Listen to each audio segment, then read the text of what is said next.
Hi, I'm Anna. You'd think after 22 years of living with my mother, I'd have learned how to avoid setting her off. But sometimes the rules change without warning. You're back, Mom said, not looking up from her magazine as I entered with groceries. Her voice always had that edge, like she was already disappointed before knowing what I'd done. Got everything on the list, I said, unpacking the bags onto our spotless kitchen counter. Dave texted me. How'd the job interview go? I smiled, remembering the interviewer's encouraging words. Dave had been pushing me to find work that would help me move out. What are you smiling about? Mom demanded, suddenly beside me. Just a friend texting, I said, quickly pocketing my phone. She grabbed the milk carton I'd just placed on the counter. What is this? Milk? From Baldwin's, like always. Her eyes narrowed. This is 2%. I always get whole milk. Always. I'm sorry, they were out of... Don't lie to me, she hissed, knuckles whitening around the carton. You never listen, never pay attention to what matters to me. Mom, I can go back and... You think I don't notice? The little ways you disrespect me? After everything I've done for you? Dave texted again. Let me know if you need a ride to the follow-up interview. The phone buzz made Mom's face darken. Who keeps texting you? Is it a boy? Is that why you can't focus on a simple grocery list? It's just Dave, from accounting class. Always distracted, always disappointing me. She slammed the milk down. I should have known you'd turn out worthless. That's not fair. I got everything else right. Her eyes flicked to the decorative vase on the sideboard. My grandmother's crystal. Not fair? I'll tell you what's not fair. Raising an ungrateful child who can't follow simple instructions? Mom, please, it's just milk. Just milk? She grabbed the vase. Just like it was just a B+ on your midterm? Just 20 minutes late last week? Mom.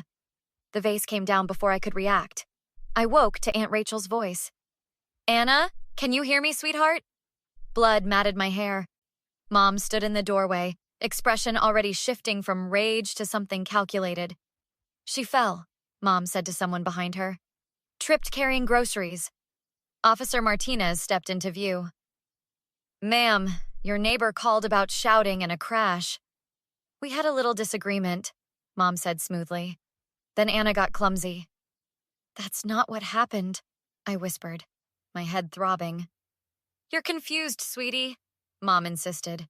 But Officer Martinez was already noting the milk carton on the floor, the shattered vase fragments nowhere near the grocery bags. She hit me, I said, louder this time. With Grandma's vase. She's confused from the fall, Mom insisted. Aunt Rachel helped me sit up. This isn't a fall injury, Sarah. This is deliberate. She needs medical attention, Officer Martinez said, already radioing for an ambulance. Mom's face hardened. You're all overreacting. Anna, tell them you fell. I looked at my mother, really looked at her, and for the first time saw not the towering figure of my nightmares, but a small, angry woman with nothing but control. No, I said clearly. I didn't fall. You'll need stitches, Dr. Kim said gently, examining the gash on my scalp. Can you tell me what happened? My mother hit me with a crystal vase, because I brought home 2% milk instead of whole. Dr. Kim's hands stilled momentarily. Is this the first time she's hurt you? Physically? No. This bad? Yes. Officer Martinez knocked and entered. How are you feeling, Anna? Like I've been hit with a vase. I attempted a smile, but it probably looked more like a grimace. I've documented her injuries, Dr. Kim said, showing Officer Martinez photographs. Consistent with her account, not a fall. I've taken your mother's statement. She's claiming you attacked her and she defended herself.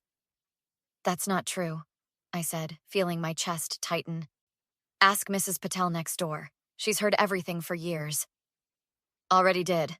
Officer Martinez nodded. She mentioned regular shouting, things breaking. Said she's called before, but my mother convinced everyone I was the problem, I finished. My phone buzzed. Dave again. Hey, you okay? Class ended an hour ago. Someone you want to call? Officer Martinez asked. My friend Dave, and maybe my Aunt Rachel again. She came when Mrs. Patel called her. Good idea. You shouldn't be alone right now. As Dr. Kim prepared the anesthetic for my stitches, a nurse named Jenna entered. The social worker is on her way, and there's a young man in the waiting area asking for Anna. That's probably Dave, I said. Jenna smiled warmly. Want me to bring him back? Having support makes this easier. Please. While we waited, Dr. Kim spoke quietly. Anna, I've seen cases like yours before. The pattern you're describing, isolation, control, blame, it's textbook abuse. I always thought abuse meant, I don't know, daily beatings or something. That's one form, she nodded. But emotional and psychological abuse can be just as damaging.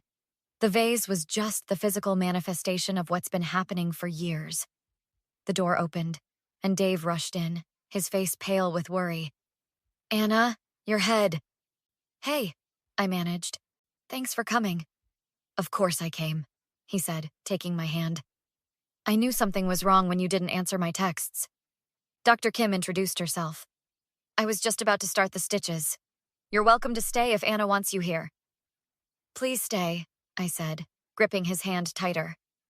Officer Martinez cleared his throat. While Dr. Kim works, could we talk more about what happened today? And maybe about previous incidents? Dave looked confused. Previous incidents? My mother has a temper, I explained, wincing as Dr. Kim began working on my scalp. A temper? Dave's voice rose. Anna, she split your head open. It's been building for years, I admitted. Breaking things, screaming, threatening. She's thrown things before, but never directly at me. Why didn't you ever say anything? Dave asked, his voice gentle but hurt. Shame, I whispered. Embarrassment. Fear that no one would believe me. She's so good at appearing normal to everyone else. Miss Patel confirmed there have been disturbances for years, Officer Martinez said. She's called us multiple times. But nothing happened, I guessed. Your mother convinced the responding officers you were having mental health episodes, he confirmed. Said you were prone to self-harm during tantrums. That's a lie, Dave said firmly. I've known Anna for 3 years. She's the most level-headed person I know. 30 minutes later, with my head stitched and bandaged, Aunt Rachel returned with coffee and Lisa, the social worker. I've been calling your mother for years, Aunt Rachel explained as we all gathered in the small room. After your father died, I knew something was wrong. She'd always been controlling with him, too. She told me you didn't care, I said. That you thought I was troubled, just like she did. Rachel's eyes filled with tears. I've been trying to reach you since you were 15. She changed your phone number, your email. When I came to the house, she'd say you refused to see me. Classic isolation tactics, Lisa observed, making notes. Cutting off support systems is step 1 in maintaining control. There were others, I said slowly. Friends who suddenly stopped calling. Teachers who seemed to turn against me. She was behind all of it? Probably, Lisa nodded. Abusers are manipulative. They create narratives. What do I do now? I asked, looking at the concerned faces around me. First, we get you somewhere safe, Lisa said firmly. She's staying with me, Aunt Rachel declared. I've been keeping her old room ready for years. You have? I asked, surprised. I never gave up hope, Rachel squeezed my hand. Even when she convinced everyone you were the problem, I knew better. Lisa leaned forward. Anna, we should discuss pressing charges. You have to, Dave insisted. This time there's evidence. She'll say I'm lying. She always does. Not this time, Aunt Rachel said. Mrs. Patel heard everything. I heard her confess to the responding officers before she realized I was there. Dr. Kim has documented your injuries. What would happen to her? I asked Lisa. Assault charges, potentially felony domestic violence. I thought about years of walking on eggshells, of calculated cruelty disguised as love. Okay, I said. I'll do it. 3 days later, I stood in Aunt Rachel's living room, surrounded by supportive faces as Mom's car pulled into the driveway. You sure about this? Dave asked, squeezing my hand. She needs to hear it from me, I said. With witnesses. The doorbell rang. Officer Martinez nodded at me. Remember, she violates the temporary restraining order just by coming within 100 feet of you. Aunt Rachel opened the door. Mom stood there, expression perfectly arranged into maternal concern. Anna, sweetie, this has gone far enough. Come home now. No, I said, staying firmly inside. I'm not coming back. Ever. Her mask slipped slightly. Don't be ridiculous. Where will you go? What will you do without me? I'm staying with Aunt Rachel. I got that job I interviewed for. I'm pressing charges for assault. After everything I've done for you? Her voice rose sharply. One little argument and you're destroying our family? This wasn't an argument, Sarah, Aunt Rachel interjected. You split her head open. Stay out of this, Mom snapped. This is between me and my daughter. No, I said. It's between you and everyone you've lied to about who you really are. Mom's eyes darted to Officer Martinez, then back to me. Anna, you're confused. You fell. I helped you. There are witnesses, I said.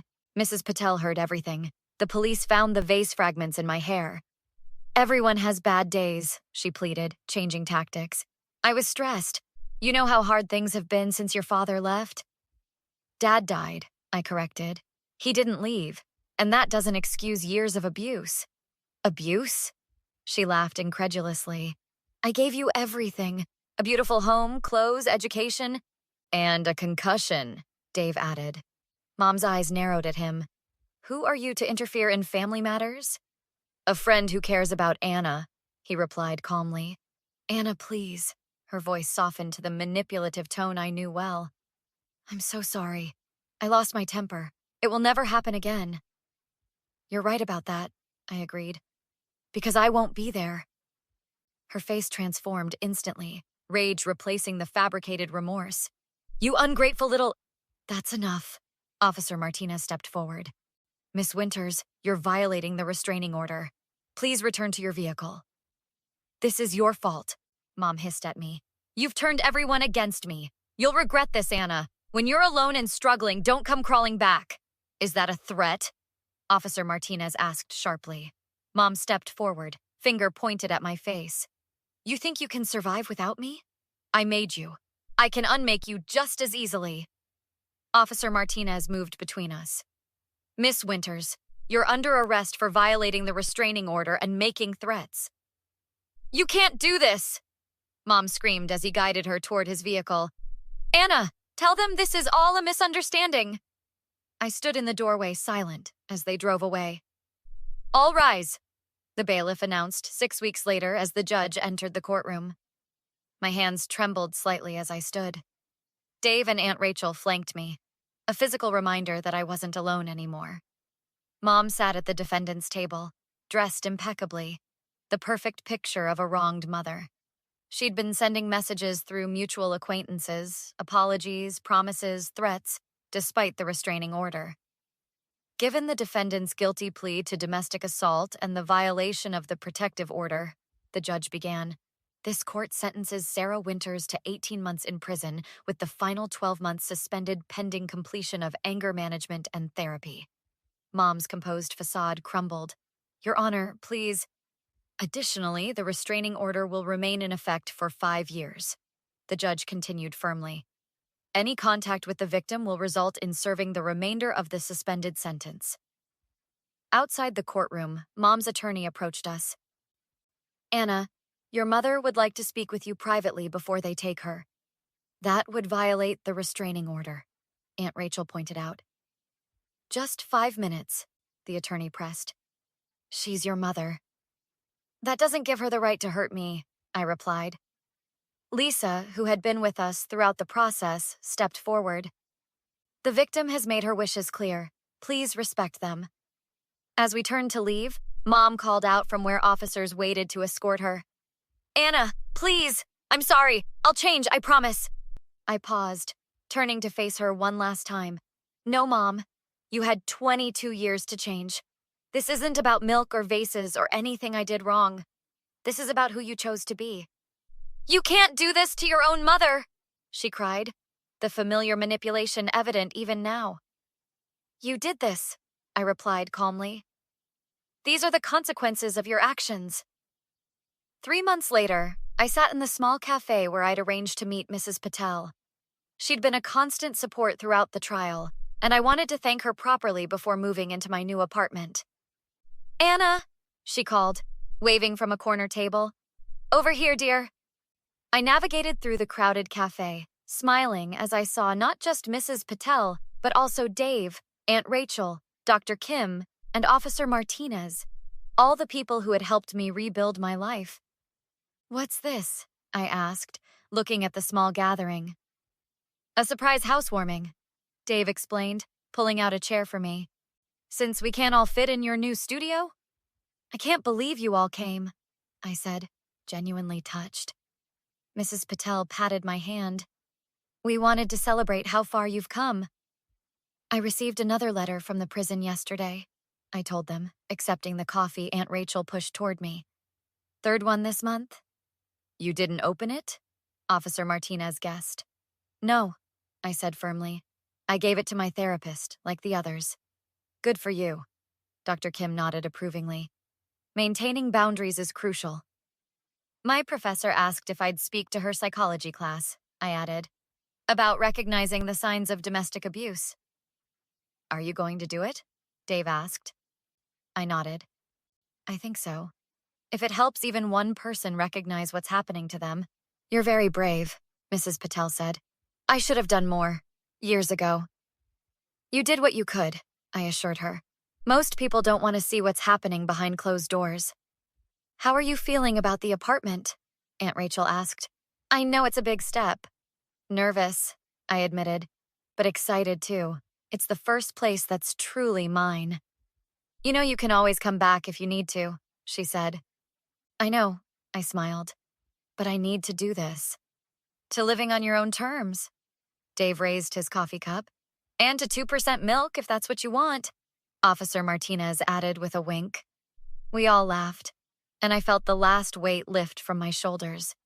Mom's latest letter would go unopened like all the others. Her apologies, her promises to change, her subtle threats. None of it mattered anymore. "You know what's strange?" I said, looking around at the supportive faces.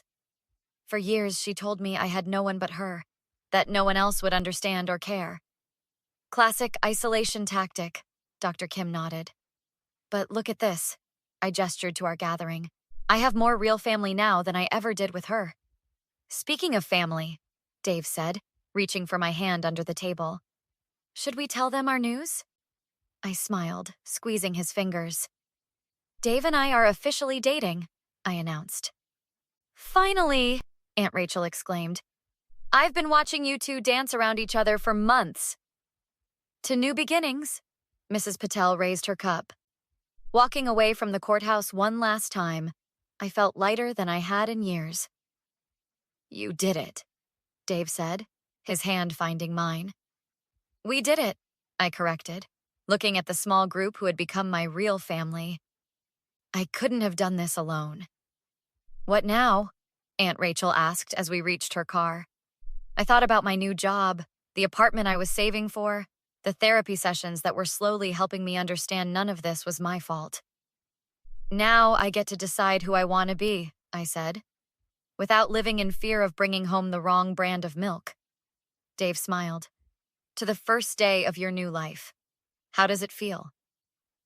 Looking back at the courthouse one last time, I said, "Like freedom." Have you ever had to make a difficult break from someone toxic in your life? How did you find the strength to stand up for yourself? Share your story in the comments below, and don't forget to like and subscribe for more content like this.